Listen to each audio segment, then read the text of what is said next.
Amén. Dios les bendiga, hermanos, en esta noche. Bienvenidos a una clase más de la materia hermenéutica. Damos gracias a Dios porque Él nos ha dado la oportunidad de este día, pues, culminar esta materia. Dios bendiga al pastor Marlon, hermana Paola, a cada uno de ustedes, a los hermanos también que nos ven a través de las redes sociales, a través de la página de la iglesia y también el canal del pastor Marlon. Les mandamos un saludo. Queremos compartir con ustedes un pasaje de la palabra de Dios, o mejor dicho, un texto que se encuentra en el libro de Proverbios, capítulo 7, 1:7. Proverbios, capítulo 1, versículo 7.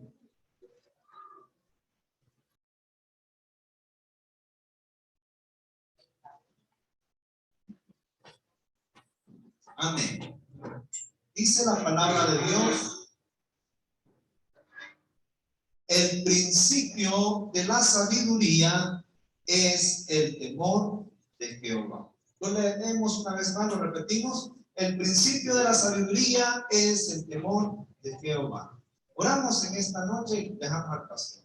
Gracias, bendito Dios, en esta hora, por este momento que usted nos da de estar reunidos un día más, Padre, para aprender más y más de su palabra. En esta noche pedimos que sea usted dándonos más sabiduría para comprender, para poner en práctica su palabra. Bendiga la vida del pastor Marlon, mi Dios, a cada uno de mis hermanos que con mucho esfuerzo han estado durante este trayecto, este lapso de tiempo, aprendiendo. Mi Dios bendiga, Padre, a cada uno de mis hermanos, que usted saque de acá líderes que prediquen, que alaben tu nombre, Padre bendito, que den esa sana doctrina de su palabra. Gracias, maravilloso Dios. Hemos orado en el nombre de nuestro Señor Jesucristo, nuestro único y suficiente Salvador. Amén y amén. Puede tomar su lugar. Dejamos al pastor.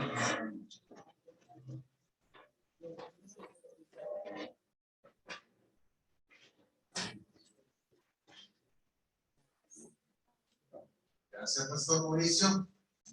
Bueno, hermanos, vamos a continuar.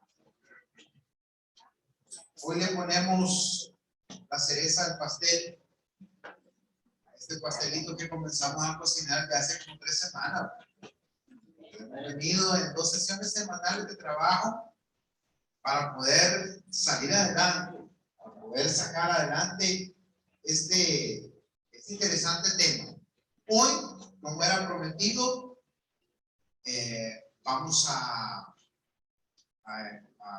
trabajar las figuras retóricas. Yo les había anunciado este tema y también vamos a ver unos hebraísmos. Solo voy a resolver algo ahorita y continuamos.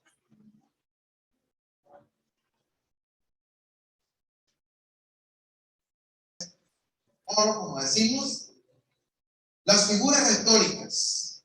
¿Qué son las figuras retóricas? Lo primero que tenemos que tener en claro es qué son las figuras retóricas. Vamos a ver ahí una pequeña definición. Y lo primero es que las figuras retóricas se les conoce también como figuras literarias. Y estas figuras retóricas o figuras literarias son recursos. Son recursos.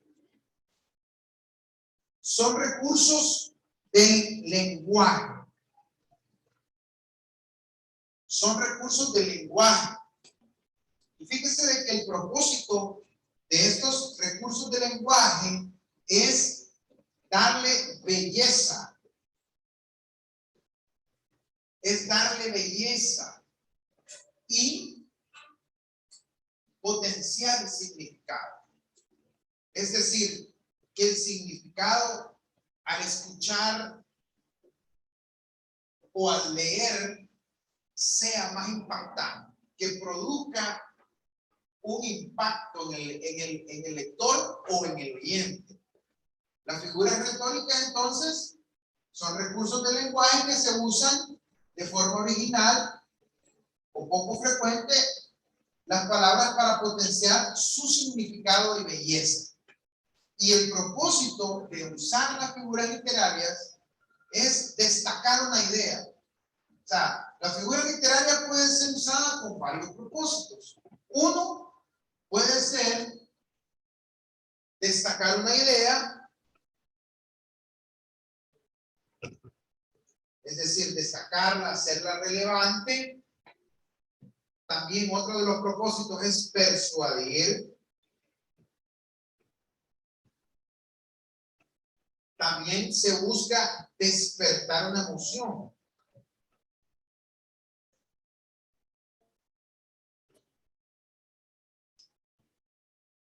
Se busca que la persona que va a leer el texto, al enfrentarse con estas figuras literarias o retóricas, pueda percibir la belleza del lenguaje.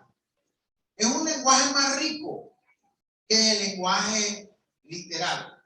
Cuando nosotros utilizamos, digámoslo así, hablamos de una forma concreta, de una forma muy directa. El lenguaje pierde la belleza.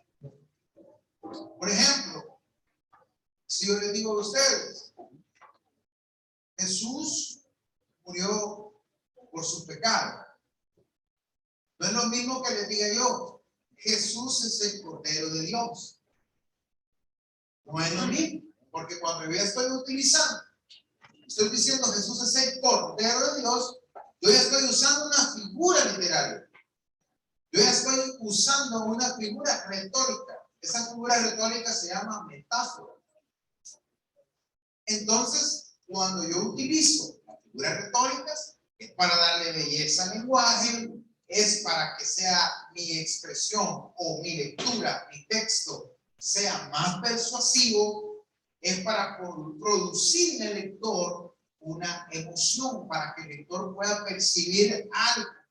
Y estas figuras son muy utilizadas en el ámbito literario para la creación de escritos originales. En este sentido, la Biblia, al pasar de ser una tradición oral a una tradición escrita, tiene que valerse de los recursos literarios, tiene que valerse de las figuras literarias.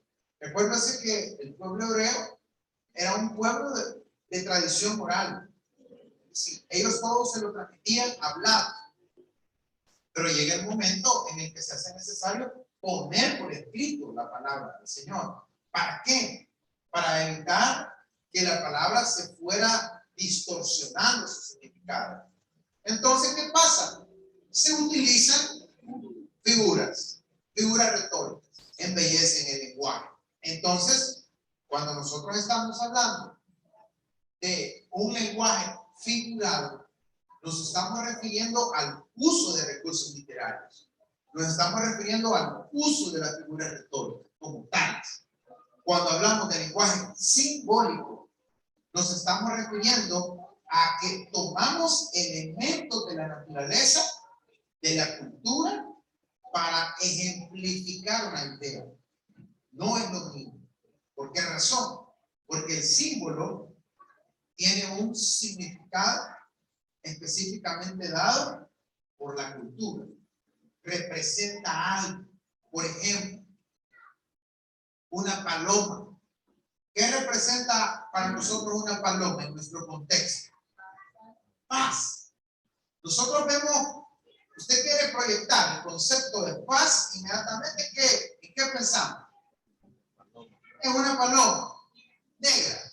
No, blanca. ¿De qué color? Blanca. Ahí está.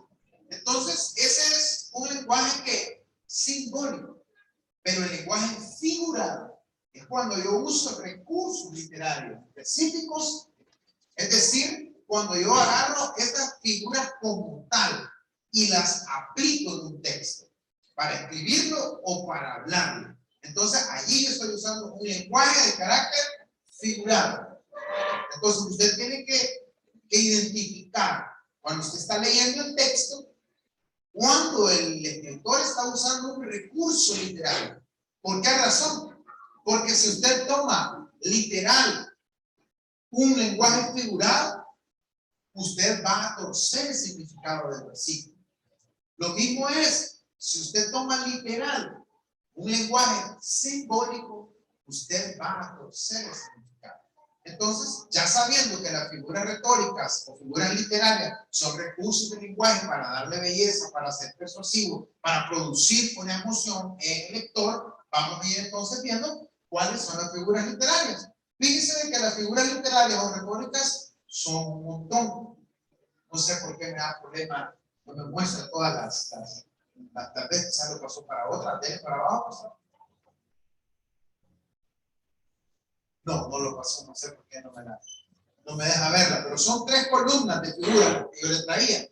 Es decir, las figuras retóricas son un montón. O sea, son un montón. Hay diccionarios exclusivos de figuras retóricas.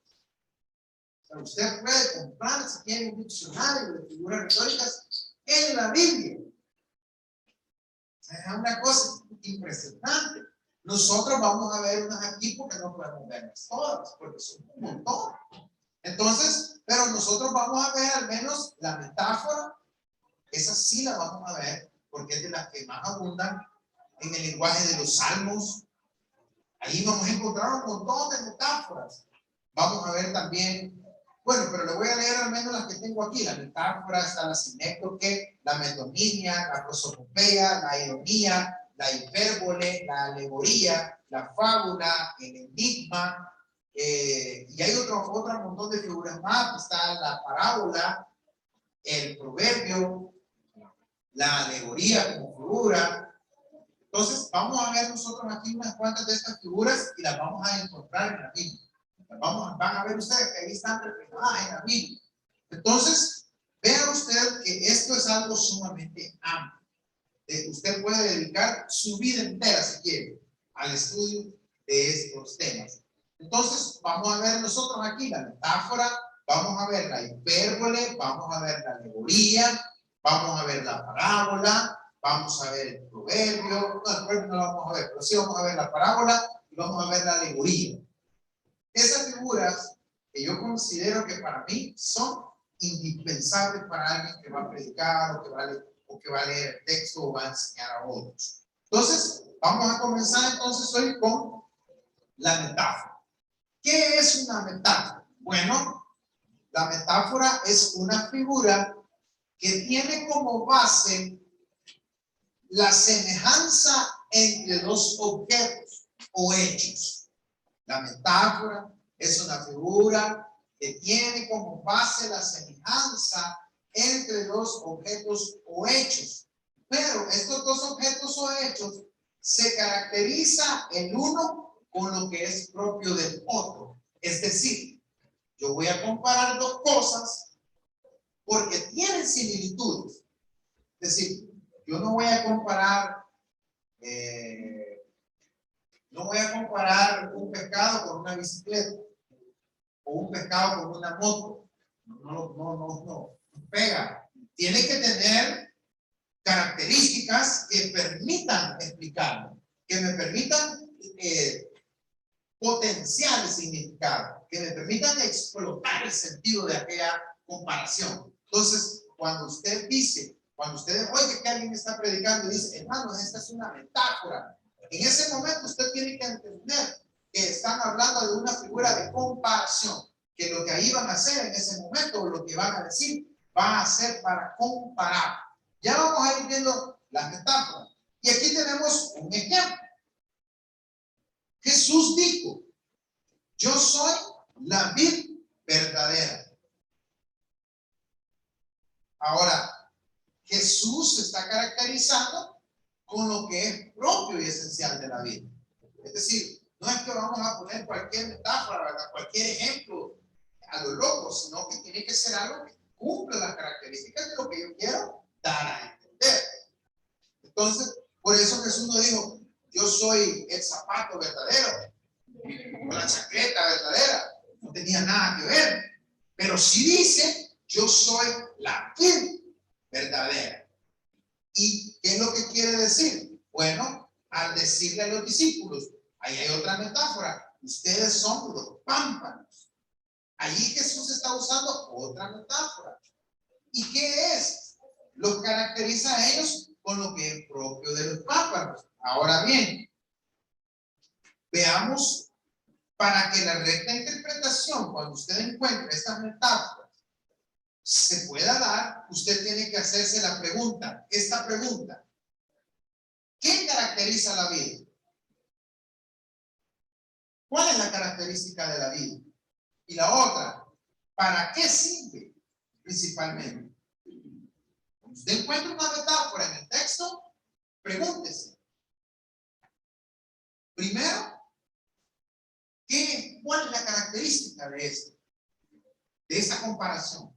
Y segundo, ¿para qué sirve? En el caso de la vid, ¿qué es la vid? ¿Qué es la vid?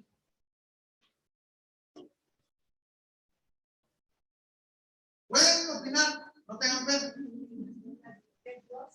¿Perdón? No, ahí estamos interpretando. Vean lo que les digo yo. Ahí ella no dice la vida es Dios. Allí ya hay una interpretación. Pero en lo que está queriendo decir, Jesús dice: yo soy la vid. ¿Qué es la vid?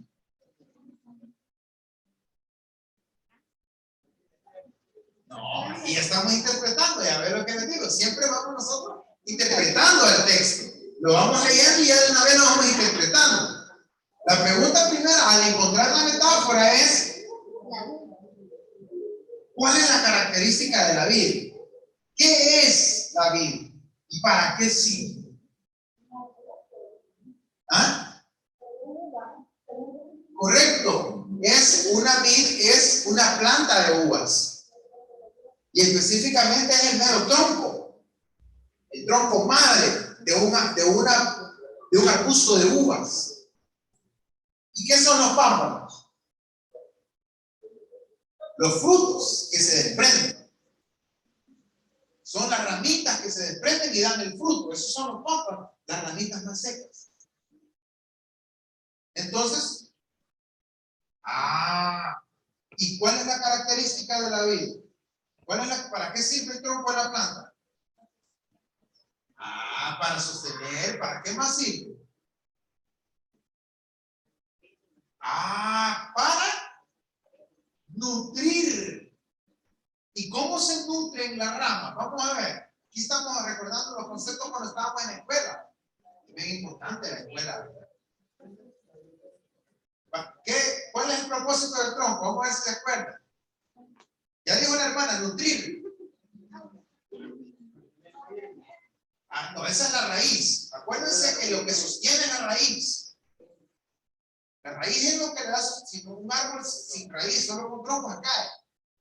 Pero el tronco tiene un propósito. Le da la vida al palo. Me gustan sus palabras. Coloquiales, como hablamos nosotros. Sí debe ser. Acuérdense.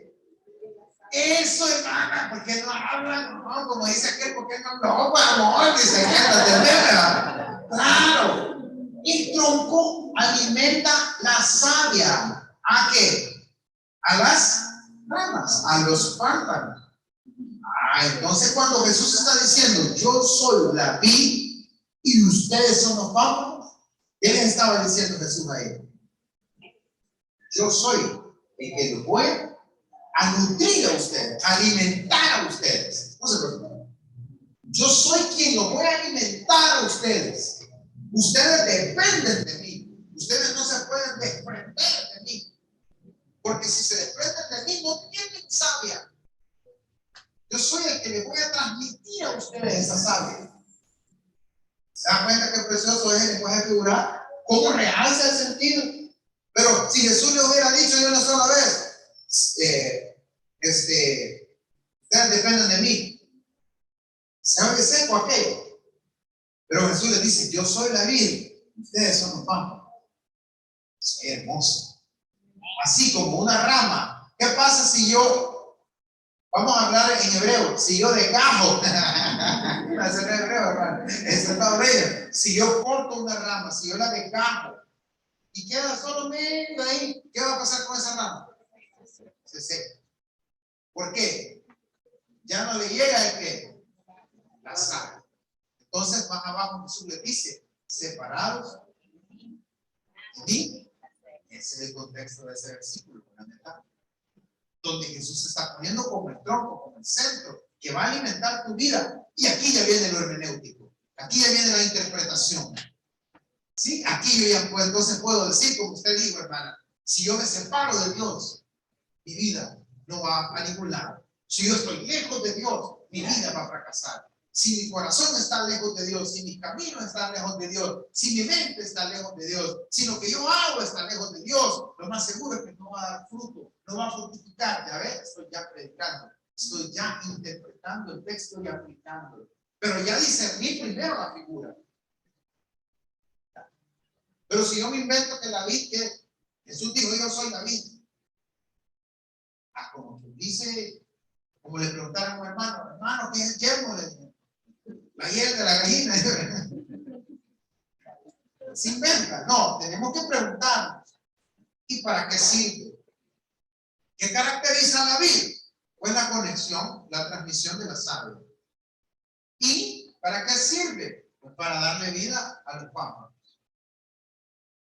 Y ya ahí, ya vamos a tener un concepto más claro. Vamos avanzando. Ahora, ¿para qué sirve una vid? Comunicar savia, vida a los pámpanos, a fin de que lleven uvas, porque estamos hablando de una planta de uvas. Lo que pasa es que como aquí nosotros no hay uvas, nosotros ¿qué hubiéramos dicho? Yo soy el palo de mango, hubiéramos dicho. Y ustedes son las ramas del palo de mango.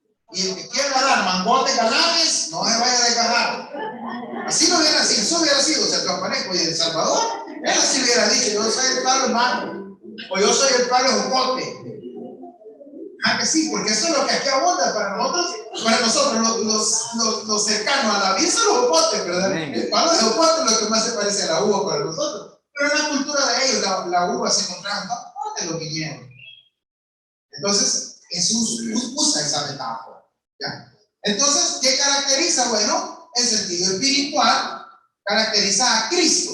Cuando la vid o la cepa, el tronco, ¿verdad? Verdadero, comunica vida y fuerza a los creyentes para que como los pámpanos lleven uvas, ellos den frutos en el cristianismo. ¿Qué pasa entonces con un cristiano que no da fruto? Es un cristiano que está separado, desgajado, desconectado. Ahora, veamos allí, hay más ejemplos de metáfora. Veamos, por favor, alguien que me lea Juan 15. Bueno, vamos a dar los ordenados porque hay mucho que trabajar. Vamos a ver. Hermanita, por favor, lean usted Juan 15:1. ¿Varón? ¿Carga el machete ahí? Sí. Va, sí me gusta. Soldado desarmado, pierde batalla en batalla. Léame, por favor, Juan 10:9 usted. Juan 10:9. Ahí están los textos en la pantalla. Y vamos a ver otra metáfora. Vamos a ver Mateo 5:13. Vamos a poner por aquí, hermano, joven, usted, léame, Mateo 5:13. ¿No? Vale, todos los demás vamos a ir con la Biblia para que vayamos viendo esas metáforas. Y ahí hay más.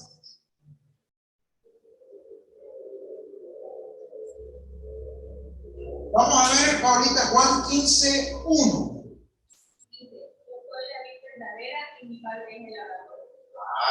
Oiga, ahí encontramos ya otra metáfora. Siempre relacionada con ¿qué? Con la vida. Pero ahora, ¿cuál es la otra comparación que hay? Está comparando al padre con el labrador. Y en pocas palabras para nosotros, un labrador es un ¿qué? Un agricultor.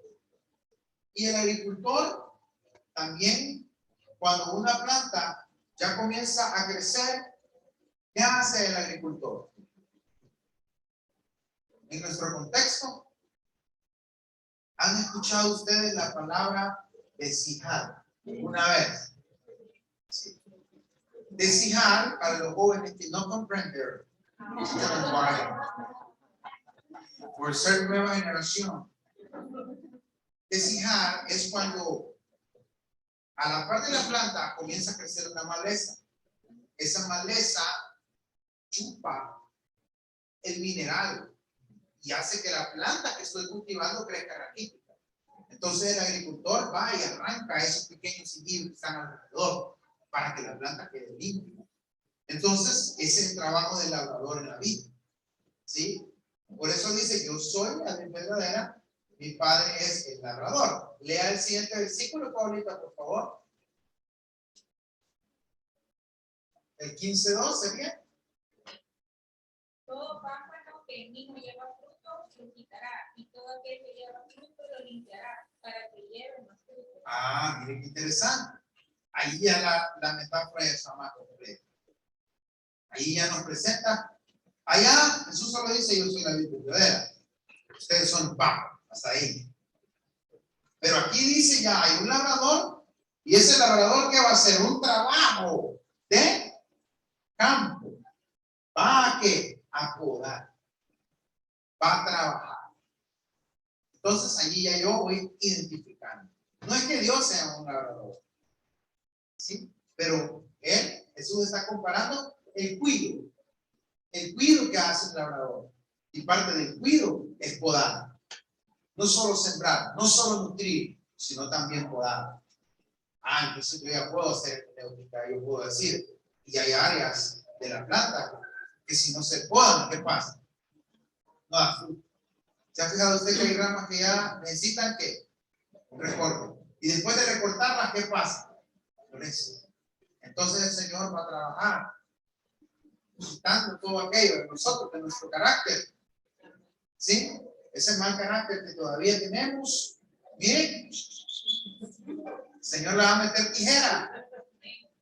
¿Para qué? Para que el fruto que nazca sea humildad, amor, gozo, paz, mansedumbre, templanza, bondad, fe, benignidad. ¿Por qué? Porque Él quiere que en nosotros muera la obra de la carne y se produzca el fruto del Espíritu. ¿Bien? Amén. Veamos ahí, varón, la cita que le dije a usted. El hermano Juan nos va a leer Juan capítulo 10, versículo 9. Dice, yo soy la puerta y el que por mí entra será salvo y entrará y saldrá y hallará paz. Ok, gracias. Dice, yo soy la puerta. Obviamente Jesús no es una puerta. Él es una persona. Pero Él se está comparando con una puerta. Pero, oiga, ya oyó la característica de la puerta. ¿Cuál es la característica de esa puerta? ¿Será una puerta como la que tenemos aquí en la entrada? ¿Qué clase de puerta es entonces? Ahí estamos interpretando, ahí estamos interpretando. Leamos el versículo. Acuérdense que primero tiene que discernir la figura y después la interpreta y la aplica. Léanlo, ahí tiene la Biblia, léanlo. Ahí da una gran pista para entender qué tipo de puerta es. Oiga, ¿qué dice? ¿Qué tipo de puerta es? ¿Ah? No. Ya va calentando. ¿Qué tipo de puerta es?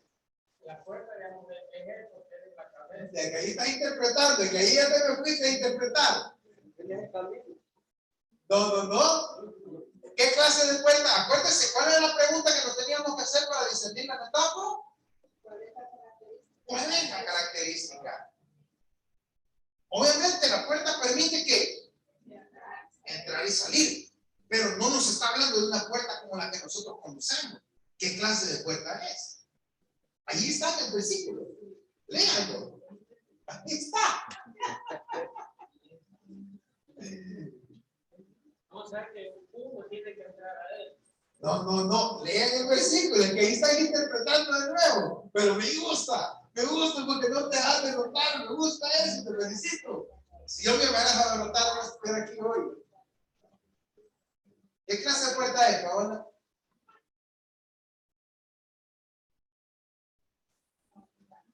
No. Lea ahí el versículo. Puerta de salvación. No, ahí estamos interpretando. Él mismo lo dice. ¿Qué dice que la puerta es Cristo para entrar? Claro, pero ¿qué dice el versículo? El versículo lo dice, ahí da la pista. El versículo da la pista. Además, arriba dice en el 17, yo soy la puerta de las ovejas. Ahí estamos. ¿Qué clase de puerta es? Es la puerta de un corral. Pues tiene que sentirlo, hermano. Es la puerta de un corral, no es la puerta como nosotros nos imaginamos esta puerta, porque estamos en el siglo XXI. Él, oiga, por eso dice, entrará y ¿qué dice? Y saldrá, ¿y qué vaya?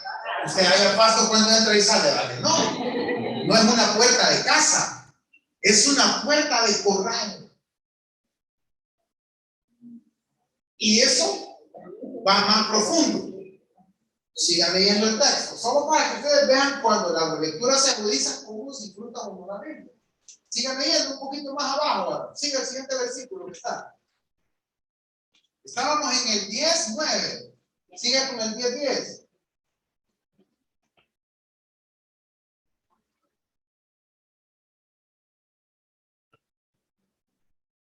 Diez. Sí, como ustedes. Dice, el árbol no viene, No. el ladrón no viene sino para hurtar y matar y destruir. Yo he venido para que tengan vida y para que la tengan en abundancia. Yo soy el buen pastor que buen pastor, su vida da por sus ovejas, más el asalariado que no es el pastor, de quien no son propias las ovejas de venir al ladrón y dejar a las ovejas y huye, y los lobos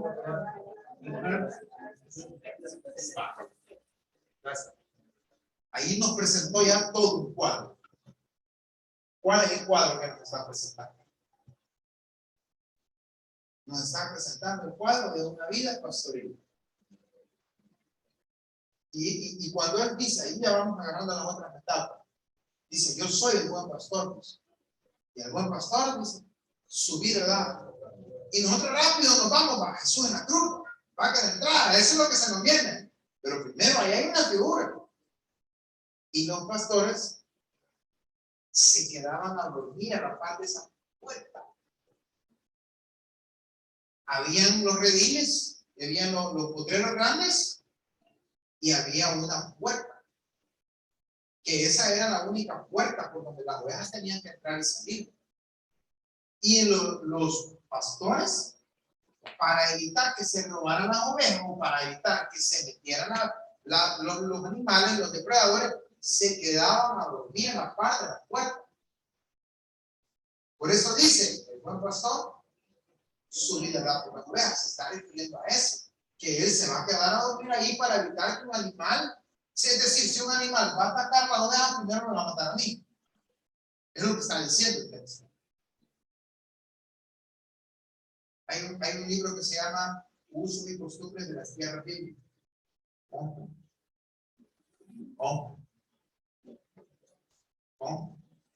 Ese aparato vale como $15. Así se llama, Usos y Costumbres de las Tierras Bíblicas. También está en internet gratis, lo pueden descargar. Hoy todo eso. Cuando yo empecé a estudiar no había nada en PDF. Todo tenía que comprar uno. Hoy todo está en los recursos. Ahí usted va a ir agarrando más. Cuando se encienda la metáfora, va a saber qué clase de metáfora es y cuáles son las características de la metáfora.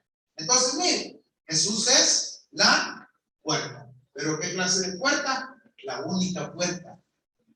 ¿Sí? Interesante. En el potrero de las ovejas no había 2 y 3 puertas. Había una sola puerta. Entonces él está diciendo, yo soy el único acceso. Aquí está haciendo el menú. Yo soy el único acceso al Padre. Por eso después, no sé qué ustedes me digo, yo soy el camino, yo soy la verdad, yo soy la vida.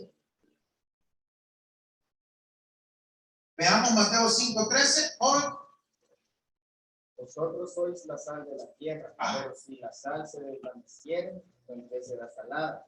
No sirve más para nada, sino para ser echada afuera y no hollada por los hombres. Bien. Hasta ahí. Creo que el siguiente ya es otra metáfora. La luz del mundo. Va. Dios dice, ustedes son la sal de la tierra. ¿A quién está comparando Jesús ahí? A los discípulos. Ahora, ¿cuál es la característica de la sal? Ajá. ¿La sal da qué? Sabor. Pero, ¿será que Jesús le está diciendo a los discípulos, ustedes son los que dan sazón? Yo tengo un hermano ahí en una iglesia donde voy a predicar que yo le digo que él tiene el don del sazón. Ese varón yo le digo, usted tiene el don del sazón, le digo. Porque el predicador puede ser el más malo como el pastor Mano, pero él siempre dice, aleluya, gloria a Dios, y despierta a los hermanos que están durmiendo. Yo le digo, usted tiene el don del sazón, varón. Un culto puede estar muy aburrido y usted levanta el ánimo. ¿Será que Jesús le estaba diciendo a los discípulos, ustedes tienen el don del sazón? Es decir, ustedes le van a dar sabor a este mundo.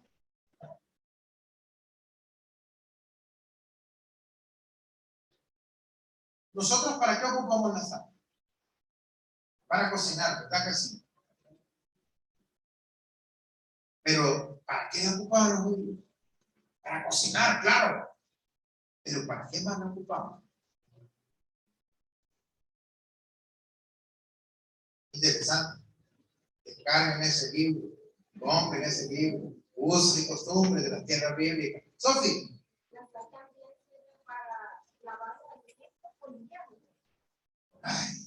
Ay, Sofi, por ahí. Anda bien, Siervita, anda bien. La sal, voy a ir rápido porque si no, solo en esto nos vamos a quedar. La sal sirve para evitar la corrupción de los alimentos. Acuérdense del pescado seco que van a comer hoy en estos días. El famoso pescado forrado. Me encanta, pero bien hecho. Mal hecho. ¿Cuánto tiempo puede durar un pescado salado?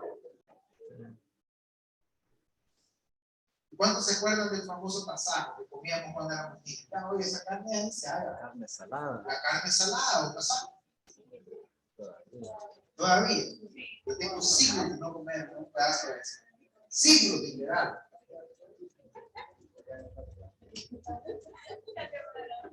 ¿Y cuánto tiempo puede durar esa carne salada? Es más, cuando la compramos no sabemos cuánto tiene que tener. Si acá del año pasado. Mire qué interesante. Esa técnica que ocupan aquí es la misma técnica que ocupaban los hebreos. Y como no había refrigeradora, y ellos eran un pueblo completamente pescador. Ellos vivían de la agricultura, de la ganadería y de la pesca. Entonces, ellos habían desarrollado la sal, una técnica para transportar el pescado de un lugar a otro sin que se chiqueara, sin que se arruinara, sin que se corrompiera. Entonces, ahora preguntemos, ¿qué les quería decir Jesús? En su contexto. Acuérdense del contexto. En su contexto.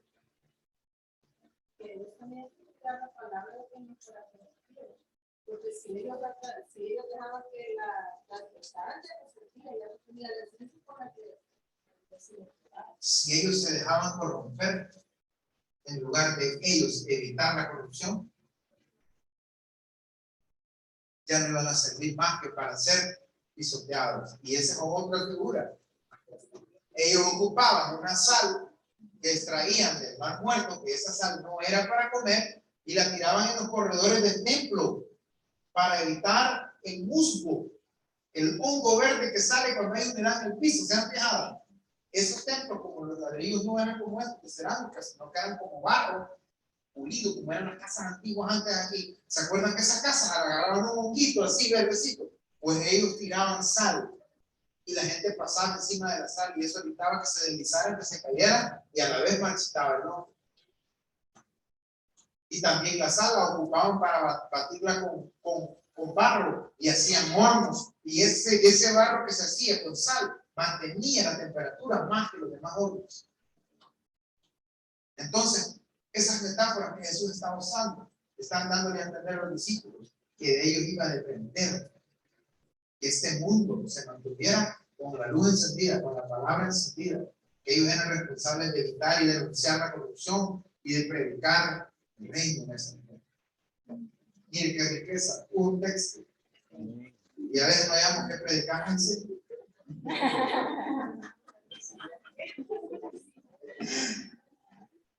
Nos vamos a quedar hasta aquí con la metáfora, porque miren todos los ejemplos que les traía. Pero vamos al otro, pastor. Vamos con la hipérbole. Esta es buena también. La hipérbole. La hipérbole es la figura por la cual se representa una cosa como mucho más grande de lo que es o mucho más pequeña.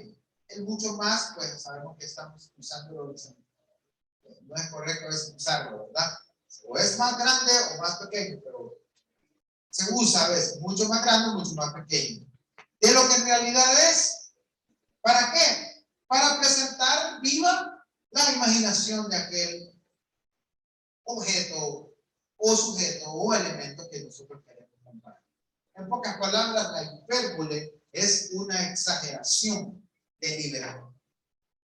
Yo puedo exagerar algo, pastor, agrandándolo o minimizándolo. Y eso también lo encontramos en la Escritura. Y vamos a ver un ejemplo. Hacen uso de la hipérbole los exploradores de la tierra cuando van a Canaán. Eso lo vamos a encontrar nosotros en Números 13:34. ¿Qué es lo que dicen ellos cuando llegan a darle el reporte a Moisés, los espías? ¿Verdad? Llegan con un gran discurso y le dicen, vimos allí gigantes. Vimos, nosotros nos vimos como que éramos langostas. ¿Y qué harán que langostas tengan que valer $150 el plato, hermano? Deja que son caras. Pero langostas de esos chacuatos, todo seco. Los chacuatos, todo aquí, con esas langostas, como saltamontes. Y mire cómo decían ellos que las ciudades eran con murallas grandes que llegaban hasta él. Entonces, ¿qué pasa si alguien no sabe que está usando una hipérbole ahí? Van a empezar a decir, hermano, y aquellas murallas de aquella ciudad era como los rascacielos de ahora. Los rascacielos sí llegan hasta el cielo, por eso le llaman rascacielos. Porque eso sí llegan hasta las nubes, ahí andan encima de los rascacielos. Va a sacar de contexto el texto por no entender que era una exageración deliberada. Ahora vamos a ver otro ejemplo. Veamos Juan, todavía no pasó. Veamos Juan 21:25. Juan 21:25.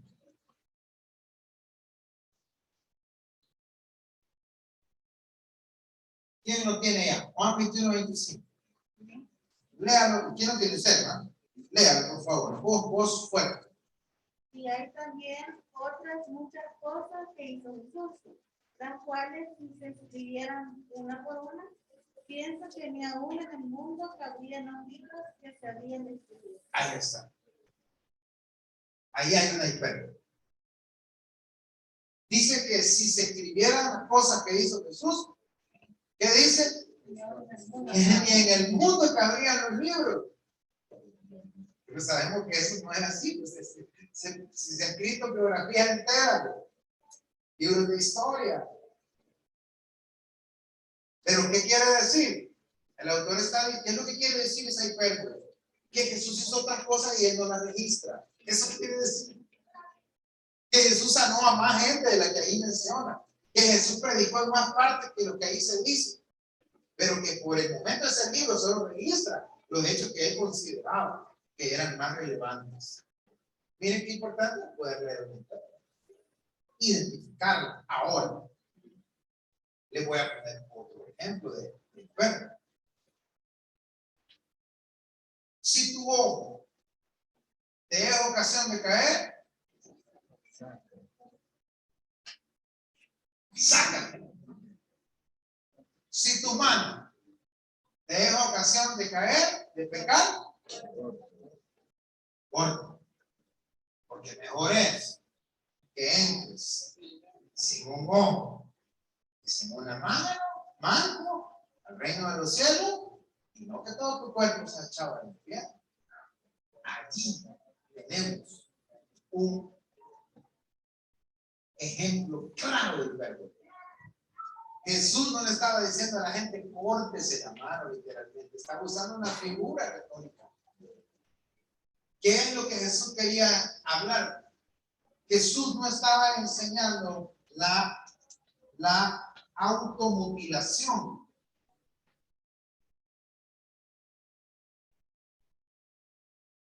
Jesús no estaba enseñando la automutilación.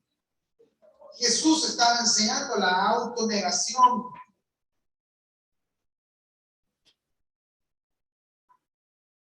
No es lo mismo. ¿Qué era lo que Jesús le estaba queriendo decir? Es prívense. Prívense de aquello que los va a llevar a la destrucción. Prívense de todo aquello que los va a condenar eternamente. Prívense. Como quien se corta la mano, como quien se saca un ojo. ¿Qué es lo que estaba diciendo Jesús?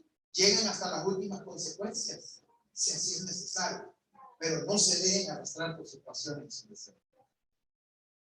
Pero ¿sabe qué importante? Discernir ese contacto. ¿Sabe que en la Edad Media se levantó un grupo de sacerdotes que se llamaban los flagelantes, si los quieren? Y ellos se flagelaban 3 veces al día. Salían por la calle y con un látigo se iban golpeando para matar la carne, para disminuir aquello que los hacía pecar. Y había otro padre de la iglesia, un hombre que cuando él sentía deseos sexuales se quitaba ropa y abrazaba un cactus, un nopal, para mortificarse, porque ellos entendían ese texto de una forma que literal. Entonces, esa es la importancia de leer el texto con inteligencia. La hipérbole. ¿Sí? Vamos a la siguiente figura. La alegoría. La alegoría es una figura retórica que generalmente consta de varias metáforas unidas. Aquí se va poniendo un poquito más menudo, más complejo.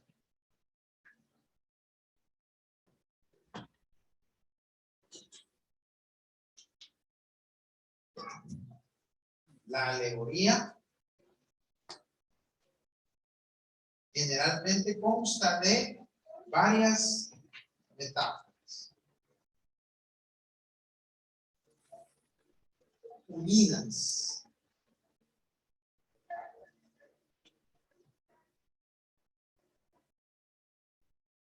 Es decir, que dentro de la alegoría vamos a encontrar metáforas.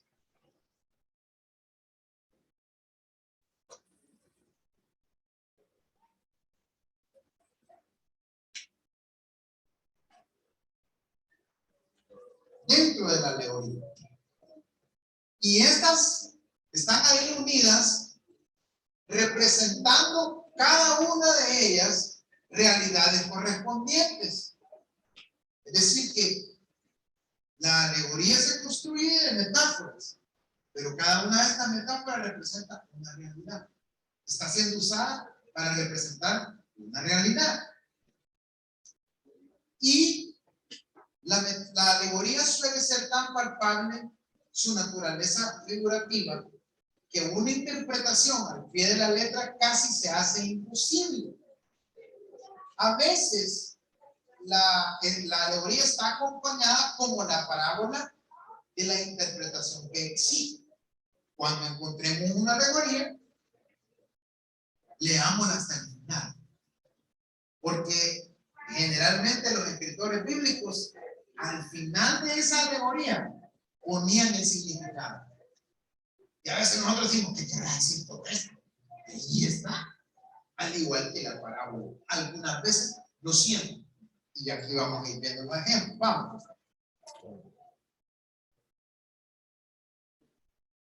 Vamos a leer. Tal exposición alegórica, nos hace Jesús al decir, bien, yo soy el pan vivo que ha descendido del cielo. Si alguno comiere de este pan, vivirá para siempre. Y el pan que yo les daré es mi carne, la cual yo daré por la vida del mundo. El que come mi carne y bebe mi sangre, tiene vida eterna. Esta alegoría, que nosotros ya la conocemos, tiene su interpretación en el mismo pasaje de la Escritura. Ahí mismo está lo que Jesús quiere decir cuando dice, come mi carne, bebe mi sangre. Ahí mismo está. Leámosla. Leamos Juan 6, 51 al 65. Juan 6, 61 al 65. ¿Lo tiene ahí, hermano, por favor? Vale. Vamos a poner atención en la lectura. Le voy a acercar el micrófono. ¿Ya lo tienen todos? Vayamos en la lectura. Yo soy el pan vivo que descendió del cielo. Si alguno comiere de este pan, vivirá para siempre. Y el pan que yo daré es mi carne, la cual yo daré por la vida del mundo. Entonces los judíos contendían entre sí diciendo, ¿cómo puede éste darnos a comer su carne? Y Jesús les dijo, de cierto os digo, que si no coméis la carne del Hijo del Hombre y bebéis su carne, no tenéis vida en vosotros. El que come mi carne y bebe mi sangre tiene vida eterna, y yo lo resucitaré en el día postrero, porque mi carne es verdadera comida y mi sangre es verdadera vida. El que come mi carne y bebe mi sangre en mí permanece y yo en él, como me envió al Padre viviendo. Yo vivo por el Padre, asimismo el que come, él también vivirá por mí. Este es el pan que descendió del cielo, no como vuestros padres comieron el maná y murieron. El que come de este pan vivirá eternamente. Estas cosas dijo en sinagoga, enseñando en Capernaum. Al oírlas, muchos de sus discípulos dijeron, dura es esta palabra, ¿quién la puede oír? Perdón, te voy a interrumpir. ¿Ya se dieron cuenta que la Biblia separa eso? Pero es un solo discurso. Hay que tener mucho cuidado con eso para no sacar los versículos de contexto. Ahí tiene una separación y un titulito, ya se fijaron. Pero lo que viene a continuación es la explicación de la alegoría que Jesús está haciendo.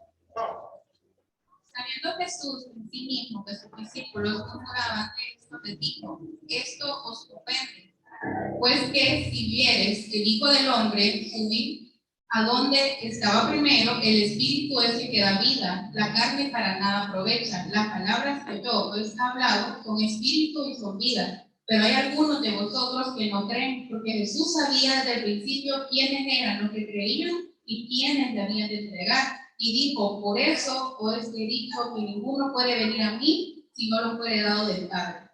Amén. Entonces, ahí está la explicación de la alegoría. Jesús no está predicando canibalismo. Él ahí mismo les dice, mis palabras son espíritu y son vida. Ahora, les dice, ¿Con qué? Vamos a ver si ustedes son lectores agudos. ¿Con qué lo está comparando Jesús? ¿Con qué se está comparando él? Vamos a ver.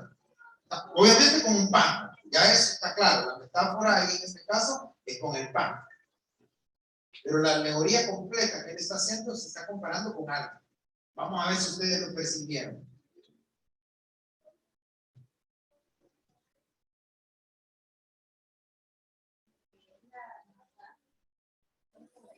Ajá. Excelente. Él está haciendo una comparación con un pan. Él dice, yo soy el pan de vida. Ajá. Pero ¿contra qué pan se está comparando? Vamos a ver. ¿O contra cuál pan se está comparando? El maná. Después te lo voy a adoptar yo. El maná, correcto. ¿Por qué? ¿De dónde había caído el maná según la historia del Éxodo? Sí. ¿Y de dónde venía Jesús? Sí. Los padres de ellos comieron el maná y ¿qué pasó? Siempre se murieron. Pero el que coma de la vida eterna, que coma del pan que Jesús predica, es ahora va a tener una vida. Entonces él está diciendo, la palabra que yo les traigo es superior todavía a lo que ustedes conocen. Porque aquellos comieron del pan y murieron. Pero la palabra que yo les traigo no les va a sustentar la carne, sino que les va a dar una vida en el espíritu.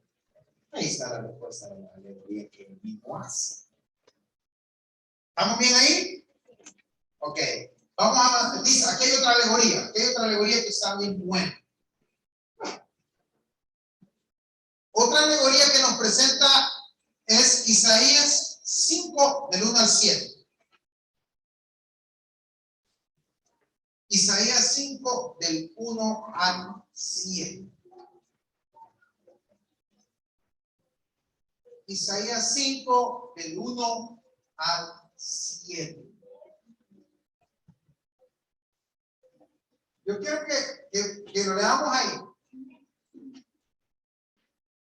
Vamos a.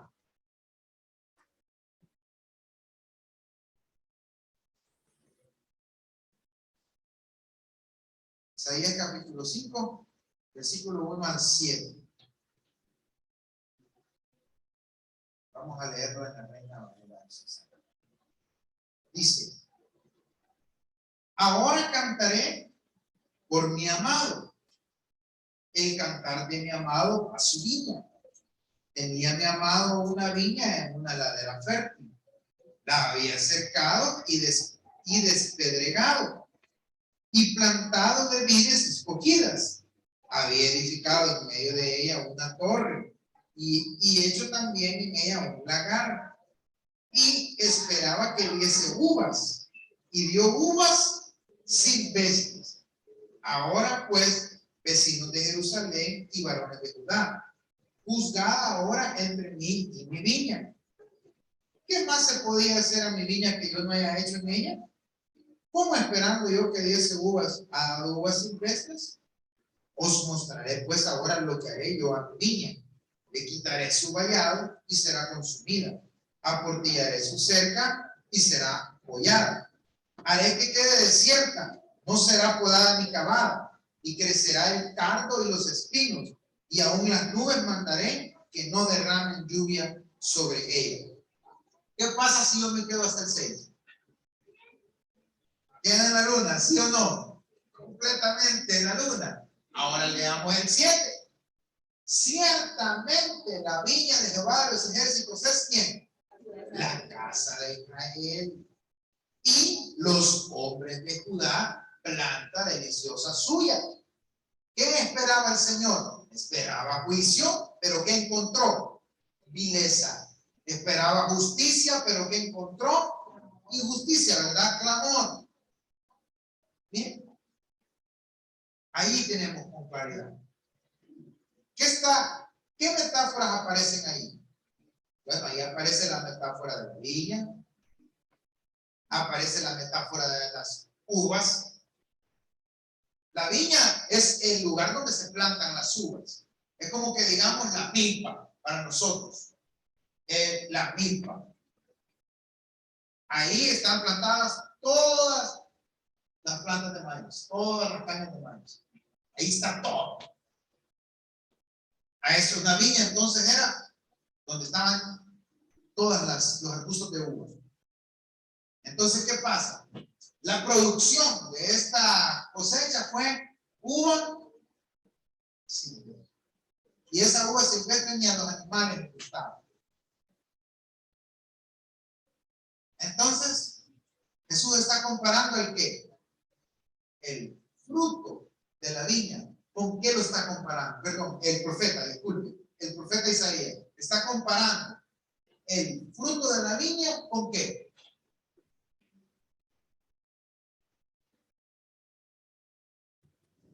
¿Con qué lo está comparando? Ajá, con la casa de Israel. Y específicamente ¿con qué? Con la actitud de los judíos, de los israelitas y de los de Judá. Una actitud completamente malagradecido. Dice que la viña la plantó, la cuidó, la puso hermosa. Y la viña, en lugar de darle un buen fruto, le dio un fruto, no le servía para nada.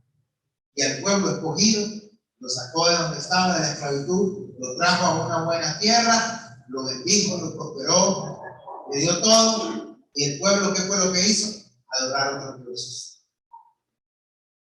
Ahí tiene sentido la alegoría. Por eso usted se fija, tiene una serie de metáforas. Ahí que hay que irlas indagando ya en el sentido cultural. Pero en el 7 se encuentra el propósito de la comparación. ¿Qué es lo que quería comparar? ¿Sí? Les voy a dar un ejemplo rápido, pero ya no se lo voy a explicar. Otro ejemplo de alegoría es el famoso pasaje de la armadura del cristiano, donde dice vestidos con la armadura de Dios, tomando el yelmo a la salvación, la coraza de justicia, el escudo de la fe, el calzado de la presa del evangelio de la paz, ceñido por tu lomo con la verdad, tomando la espada del espíritu. Esa es otra alegoría. No se puede agarrar literal. Hay que discernir. Los elementos de la armadura están siendo comparados con las virtudes del carácter cristiano. Hasta ahí me voy a quedar porque si no ya no avanzamos. Vamos por el siguiente, pastor. La parábola. La parábola. La parábola es una especie de alegoría. La parábola y la alegoría se parecen.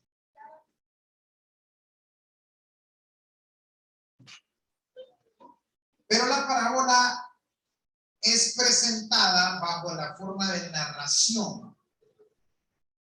Y la parábola relata hechos naturales o acontecimientos posibles, siempre con el objetivo de aclarar o ilustrar una o varias verdades importantes. La parábola entonces quiere ilustrar una verdad o varias verdades.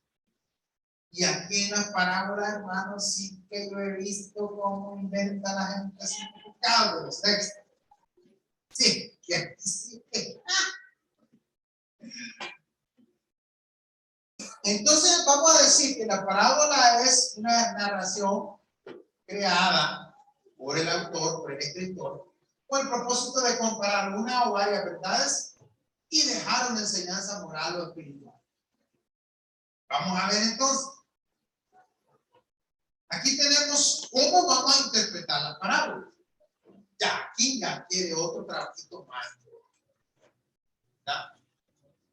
Primero, cuando usted lea una parábola, el primer paso que usted tiene que dar es buscar cuál es el objeto de la parábola. Es decir, cuál es la verdad o las verdades que quiere ilustrar. Toda parábola que está en los evangelios, que es donde regularmente están, son parábolas que tienen el propósito de ilustrar una verdad. Por eso comienzan: el reino de los cielos es semejante a. La venida del Hijo del Hombre es semejante a. Tenemos que ser atentos en la lectura. ¿Qué es lo que está comparando? ¿Qué es lo que quiere ilustrar? ¿Quiere ilustrar el reino?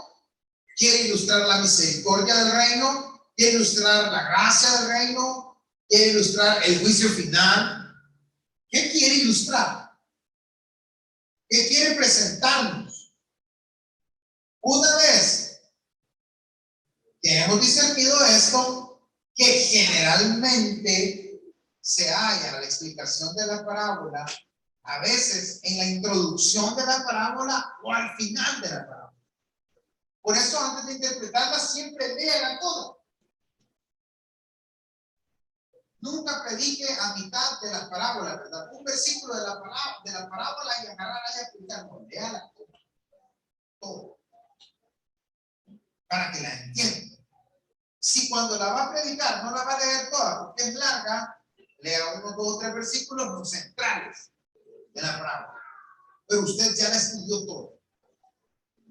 Entonces, una vez que usted encontró el propósito o lo que quiere ilustrar, otras veces usted va a tener que descubrir el propósito, el objeto. ¿Y cómo se va a descubrir cuando no está explicado ahí?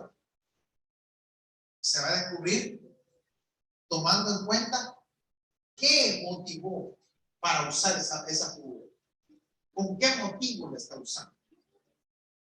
¿Qué era lo que estaba pasando en el contexto? Por ejemplo, la famosa parábola del sembrador. Ya vamos a entrar a los ejemplos. Vamos. Número 2. Cuando yo ya entiendo cuál es el propósito de la parábola, si qué es la verdad que quiere ilustrarme, yo debo de tener en cuenta solo los rasgos principales de la parábola. Debo de dejar de lado lo que sirve de adorno para completar la narración. Las parábolas tienen un montón de adornos, porque acuérdense que es como un pequeño cuentito corto, como una pequeña narración corta. Entonces hay personajes que van a surgir ahí que no tienen ninguna función más que rellenar. No les invente significado a los personajes. Porque ahí es donde he oído yo una especie de aberraciones de todo tipo. No invente significado. Discierna cuál personaje en realidad es principal en la narración y cuál solo está de relleno. Y para muestra un botón, vámonos a Lucas 11.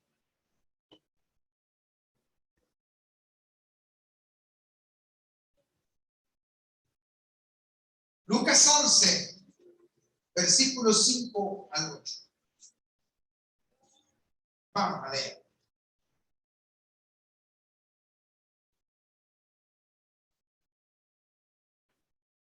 Les dijo también: ¿quién de vosotros que tenga un amigo va a él a medianoche y le dice: amigo, préstame 3 panes, porque un amigo mío ha venido a mí de viaje y no tengo que ponerle delante? Y aquel, respondiendo desde adentro, le dice: no me molestes, la puerta ya está cerrada y mis niños están conmigo en cama, no puedo levantarme y dártelos. Os digo que aunque no se levante a dárselos por ser su amigo, sin embargo, por su importunidad se levantará y le dará todo lo que necesite. Entonces vean, ¿qué es lo que quiere comparar acá?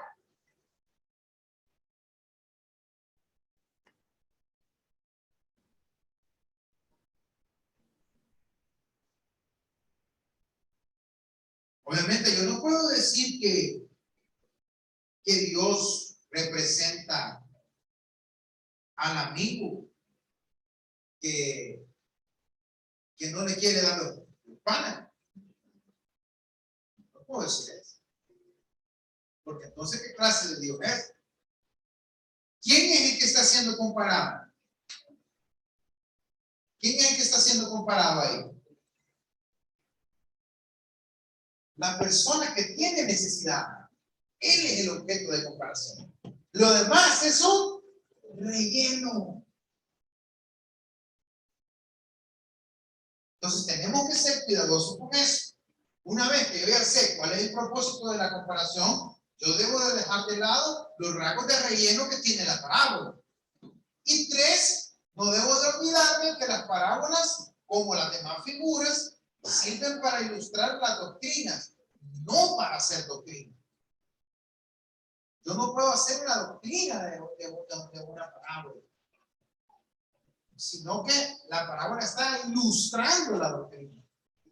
¿Sí? ¿Por qué? Porque si yo hago una doctrina de la parábola, yo voy a tomar las figuras literales, las voy a tomar como palabras literales, ¿no? Y ahí yo puedo violentar el texto. Ahora vamos a ver los ejemplos. Vamos a trabajar en grupo y creo que con esto terminamos. Ahí hay un material que se les hizo llegar. Ese ya les queda a ustedes leerlo, ya no tenemos tiempo para discutirlo. Ahí hay los famosos hebraísmos, que me hubiera gustado que los estudiáramos, pero son muchos. Y luego están el lenguaje simbólico. Ahí está el lenguaje simbólico. Vamos a leer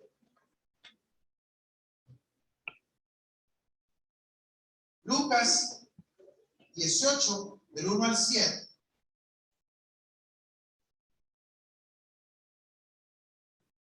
Lean ahí Lucas capítulo 18, versículo 1 al 7.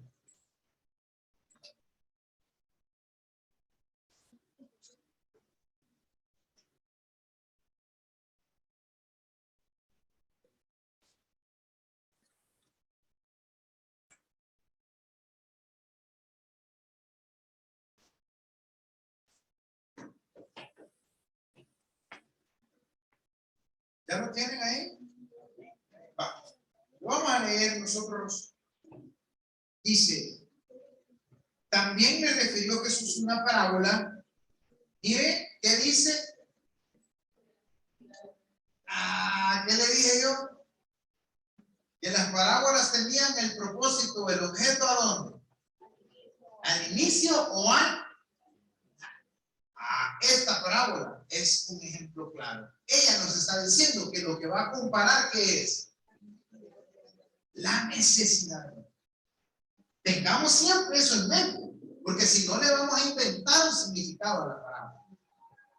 Vale. La necesidad de orar, ¿cuándo? Siempre. Y no desmayar. Entonces, ¿cuál es el asunto de esta parábola? El asunto del que trata esta parábola es la oración perseverante. La oración perseverante. Y ahí viene la historia, diciendo, había en una ciudad un juez que ni temía a Dios ni respetaba a hombre.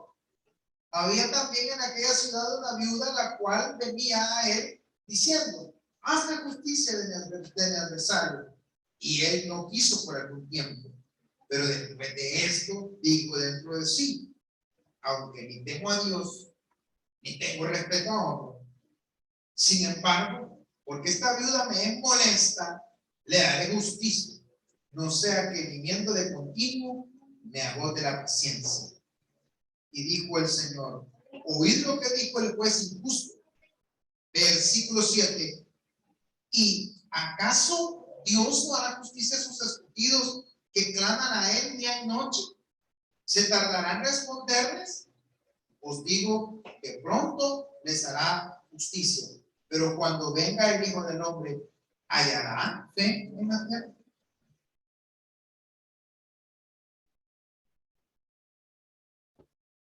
Para que la oración, entonces, si yo digo que Dios está siendo comparado con ese juez, ¿estaría correcta mi interpretación? No, o sí. ¿Por qué?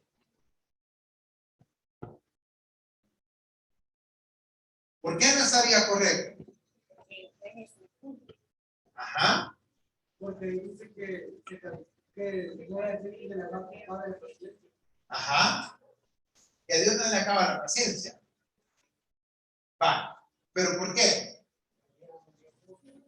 Sí, claro, sí, Dios es un Dios justo. ¿Pero por qué? ¿Por qué no estaría bien que yo diga que Dios es el juez con el que se está comparando? Porque el mismo texto ya me dijo que no va a comparar el juez. ¿Qué es lo que va a comparar? La necesidad de la oración. O sea, lo que está en comparación ahí es la oración perseverante que siempre va a dar resultado. Siempre va a dar un fruto. La oración perseverante siempre es escuchada por Dios. Yo de ahí puedo derivar 3 beneficios de la oración perseverante. Ya le estoy dando ya un quejo homilético. Ya me estoy yendo a lo homilético. La oración perseverante siempre da resultado. La oración perseverante derriba los obstáculos. La oración perseverante. Pero yo no puedo decir que Dios es ese juez, porque la parábola no me lo habilita. El mismo texto dice, y les refirió una parábola diciendo sobre la necesidad de orar. Siempre sin desmayar. Entonces yo no puedo inventarme. Entonces ese juez es un personaje de qué? De reyendo. Porque no es al juez al que está comparando. No es lo injusto del juez lo que está comparando. Es la perseverancia de la mujer. Que aunque ese juez era injusto, la perseverancia logró llegar a su propósito. ¿Se da cuenta qué importante es hacer esa lectura? Creo que tengo un ejemplo más o un punto más que tratar, con eso cerramos hoy. Permítanme, creo que es el símbolo. La última figura que vamos a ver se llama símil.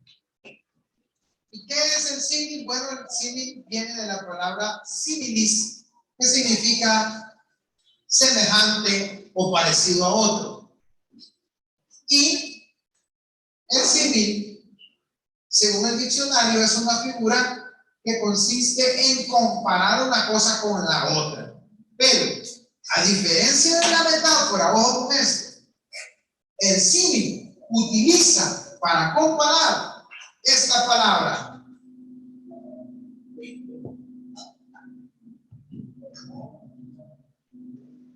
Utiliza la palabra como. La metáfora no. La metáfora dice directamente, yo soy el buen pastor. El símil sería, yo soy como el buen pastor. El símil utiliza la palabra como o semejante a. Y aquí vamos a ver un ejemplo. Cuando el texto bíblico dice, como el Padre se compadece de los hijos, se compadece Jehová de los que le temen. Ahí está haciendo un símil. Está haciendo una comparación. Así como el Padre ve con ojos de amor a sus hijos y de compasión, parecido ve el Señor a sus hijos. Vean lo que dice, porque Él conoce nuestra condición, se acuerda que somos polvo. Esa es una metáfora, porque no dice cómo. Si dijera, somos como polvo, entonces fuera una símil. Pero como no dice, solo dice, somos polvo, es una metáfora. Aquí hay un ejemplo claro de un símil. El hombre, como la hierba, son sus días. florece como la flor del campo, que pasó el viento por ella y pereció, y su lugar no la conoce más. Ahí tenemos un claro ejemplo de signo. Ahí está claro el signo. ¿Cómo? Entonces, cuando usted está leyendo, dice, ¿cómo el ciervo brama por la corriente de la agua? Es un signo. Ya usted identifica, es una figura de comparación expresada. Queridos hermanos, gracias por su atención, gracias por su tiempo. Ha sido un gran placer para mí haber compartido con ustedes estas semanas este conocimiento, pero no lo vayan a engavetar, sigan estudiando, sigamos adelante. Ahí les queda el material, léanlo y espero siempre acostúmbrense a buscar las citas bíblicas, porque esas son las que están en el ejemplo para que les quede. Dios me lo bendiga a todos, hermanos.